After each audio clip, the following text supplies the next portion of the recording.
It's day one of SEC Media Days 2019 right here in Hoover, Alabama. I'm Leah Musgrave with the SEC Roundup presented by J. Witt Construction, providing quality land clearing and forestry mulching services throughout Central and Southeast Texas. If you need land services, find out more at jwittconstruction.com.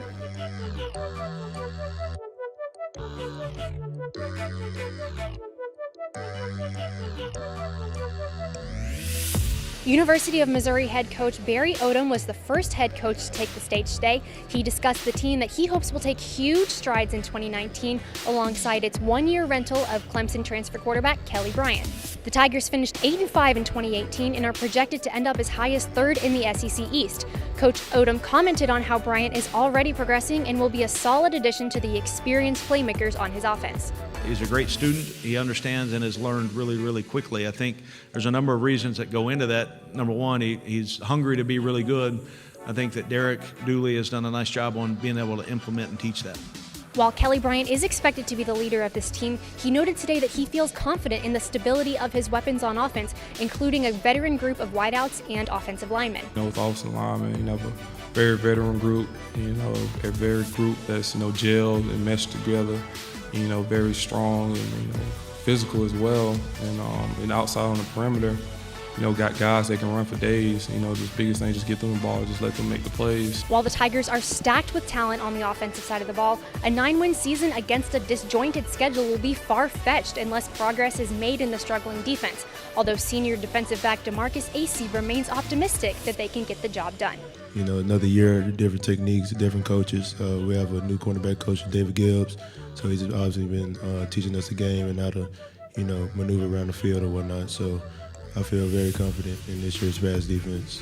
Every day that I go into work, I want to make Mizzou better today than it was yesterday. And you do that consistently, and you do it over time, and before you know it, you've turned into the position that we're in now with momentum. The University of Missouri isn't the only team in the SEC East that will face major challenges in 2019. Losing players early to the NFL draft is just the cost of doing business in Gainesville, and the loss of 3 defensive starters and 4 offensive line starters will weigh heavy on the University of Florida in 2019. Last year, the Florida Gators finished with a 10-3 record, ranked 7th in the AP Top 25, made huge strides on defense, and pushed their quarterback to new heights. But in 2019, head coach Dan Mullen still expects more. You're going to learn to deal with adversity of success, and you're going to have to learn to deal with adversity of failures. And it's learning how to deal with both of those, and both of them bring their own challenges and adversities that come with them. And our job is to kind of manage the team through both of those. The second-year head coach also said that his hopes are high this season for redshirt junior quarterback Felipe Franks, given his progress as a sophomore starter. But the Gators' success in 2019 will likely be determined by whether or not an offense that brings back starters at quarterback, running back, and wide receiver can find the explosiveness that they lacked in 2018. I think one of the great challenges that come in the SEC is the talent you go against defensively. And probably, it is. If you look at the NFL draft, it's the closest thing they're going to get to playing in the NFL. The experience you're going to get to play a quarterback in the SEC is going to translate extremely well to the next level. Expectations are high. 10 wins is not easy to do, I don't think, anywhere. But it's good when you do it. We had a lot of momentum built up from last season. We've worked extremely hard this offseason, ready for this coming up season. Expectations are also high for the LSU Tigers, who, like the Florida Gators, posted a 10-win season in 2018, including a victory in a New Year's Six bowl. Head coach Ed Orgeron is optimistic that with 8 starters returning on both sides of the ball, his team could be a legitimate contender for a playoff run come December. We got to get back to the fundamentals. In order for us to have a championship football team, we have to score more points on offense, do a better job of run defense, and create more turnovers.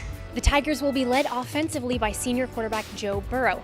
The former Ohio State transfer is in his 2nd year in Baton Rouge and brings experience to an offense undergoing a mysterious pass-oriented scheme change. The whole thing with this offense is getting our playmakers in space with accurate balls and timing and allowing them to go make plays against players that I think we can utilize their matchups. LSU lost a key player to the NFL draft at all 3 levels of their defense. Ed Alexander and All-Americans Devin White and Greedy Williams.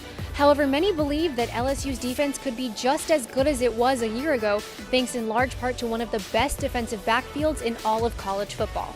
I mean, we just have a lot of depth at that position, and those guys know how to play, and they're well coached by Bill Bush and Corey Raymond. I think that those guys are going to be a force for us this year.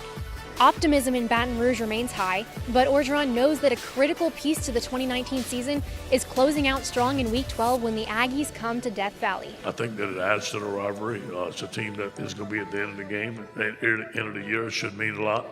They're coming to Baton Rouge. Let's see what happens. That'll do it for day one. We'll be back right here tomorrow for day two as 4 new teams take to the podium, including the Texas Aggies. Make sure to keep it locked to TexAgs.com all week long for full-scale coverage from SEC Media Days 2019. From Hoover, Alabama, I'm Leah Musgrave.